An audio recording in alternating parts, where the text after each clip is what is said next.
Hello friends, welcome to vanilla kitchen. இன்றைக்கி நம்ம கிச்சனில் குட்டீஸ்க்கெல்லாம் ரொம்ப பிடிச்ச ஸ்நாக்ஸ் ரெசிபி தாங்க பார்க்க போகிறோம். இது வந்து சுலபமாக 5 மினிட்ஸில் நம்ம செஞ்சு முடிச்சிடலாம். வாங்க இந்த ஸ்நாக்ஸ் ரெசிபி எப்படி பண்ணுறதுன்னு வீடியோக்குள்ளே போய் பார்க்கலாம். நீங்கள் இப்போ தான் ஃபர்ஸ்ட் டைம் நம்ம சேனல் பார்க்குறீங்கன்னா மறக்காமல் சப்ஸ்கிரைப் பண்ணிவிட்டு பக்கத்தில் இருக்கிற பெல் ஐக்கானை கிளிக் பண்ணி ஆல்ன்ற ஆப்ஷன் அழுத்திடுங்க. அப்போ தான் நான் போடுற வீடியோ உங்களுக்கு உடனுக்குடனே நோட்டிஃபிகேஷனாக வரும். வாங்க இப்போ வீடியோக்குள்ளே போகலாம்.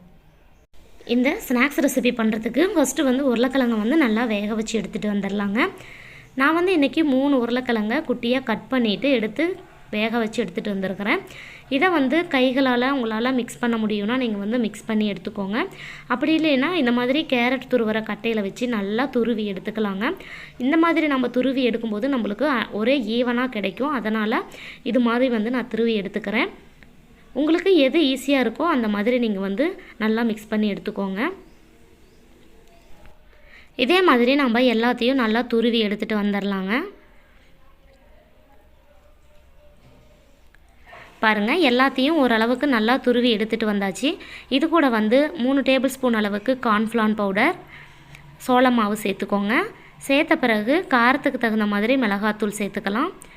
இதுக்கு தேவையான அளவு உப்பு, கொஞ்சமாக பிரெட் க்ரம்ஸு சேர்த்துக்கிட்டோம்னா கொஞ்சம் கிறிஸ்பியாக இருக்கும். அதனால் வந்து ஸ்கிப் பண்ணாமல் பிரெட் க்ரம்ஸ் வந்து ஆட் பண்ணிக்கோங்க. இது கூடவே மிளகுத்தூள் சேர்த்துட்டு இதை வந்து நல்லா மிக்ஸ் பண்ணி எடுத்துக்கலாம். நம்ம இதுக்கு வந்து தண்ணி எதுவும் சேர்த்த வேண்டியது இல்லைங்க. நம்மளுக்கு உருளைக்கிழங்குல இருக்கிற தண்ணியே கரெக்டாக இருக்கும். உங்களுக்கு இன்னும் கொஞ்சம் தண்ணியாக இருக்கிற மாதிரி இருந்தால் இன்னும் கொஞ்சம் கார்ன்ஃப்ளவர் மாவு சேர்த்துட்டு இதை வந்து நல்லா மிக்ஸ் பண்ணி எடுத்துக்கோங்க. பாருங்கள், இந்தளவுக்கு நல்லா சாஃப்டாக மிக்ஸ் பண்ணிடணும்.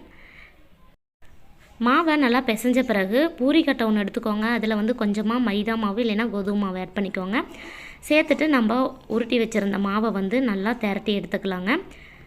நல்லா சாஃப்டாக நம்ம வந்து மிக்ஸ் பண்ணால் தான் இந்த அளவுக்கு திரட்டி எடுக்கும்போது ஈஸியாக இருக்கும்.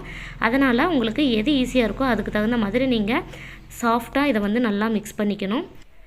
திரட்டும் போது மாவு வந்து ஒட்டுச்சின்னா கொஞ்சமாக மைதா மாவு வந்து தூவிட்டு நீங்கள் வந்து நல்லா உருட்டி எடுத்துக்கோங்க.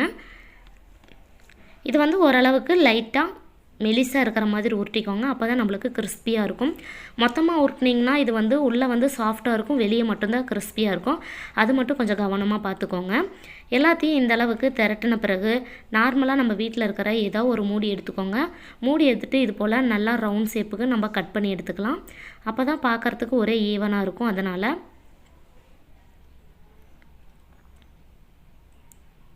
இதே மாதிரி நம்ம எல்லாத்தையும் நல்லா கட் பண்ணி எடுத்துகிட்டு வந்துடலாங்க. எல்லாத்தையும் கட் பண்ண பிறகு சைடில் இருக்கிற மாவையெல்லாம் நம்ம எடுத்துடலாம்.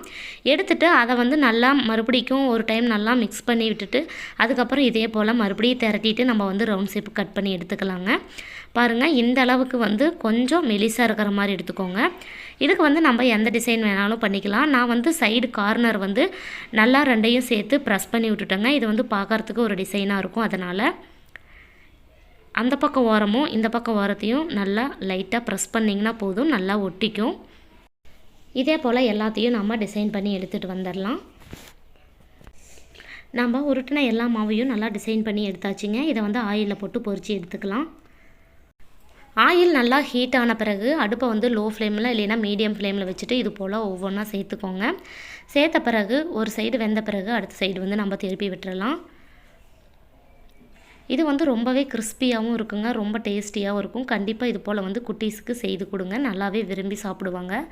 இப்போ வந்து ஒரு சைடு வெந்துருச்சு, அடுத்த சைடு வந்து நம்ம திருப்பி போட்டுடலாம். இது வந்து நல்லா கோல்டன் ப்ரௌன் கலர் வந்த பிறகு இதை வந்து நம்ம எடுத்து சர்வ் பண்ணிடலாங்க.